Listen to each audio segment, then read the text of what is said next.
யார் இந்த நருட்டோ தெரியுமா? பொதுவா பல பேர் சொல்ற ஒண்ணு, நருட்டோ அப்படிங்கிறது ஒரு அனிமேட்டட் சீரிஸ், ரொம்பவே சக்தி வாய்ந்த ஒரு கேரக்டர் அப்படின்னு. உடனே பல பேர் கேட்கிற ஒண்ணு, சரி இதெல்லாம் இருக்கட்டும், ஃபர்ஸ்ட் நருட்டோ அப்படிங்கிற அந்த ஒரு அனிமேட்டட் சீரிஸ் எப்படி உருவாச்சு, அதுக்கான காரணம் யாரு அப்படின்னு.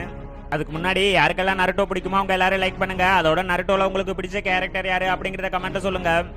ஃபர்ஸ்ட் இதெல்லாம் இருக்க, ஜப்பானை சேர்ந்த மசாஷி கிஷிமோடோ அப்படிங்கிற ஒருத்தருக்கு நம்ம ஒரு நல்ல அனிமேட்டட் சீரிஸ் கிரியேட் பண்ணணும் அப்படின்னு ஆசை. அதுக்காக ஃபர்ஸ்ட் டைமா 1997ல நருட்டோவை படமா வரைஞ்சு கதையை சொல்லி ஒரு சில மேகசீனை ரிலீஸ் பண்ணியிருக்காரு.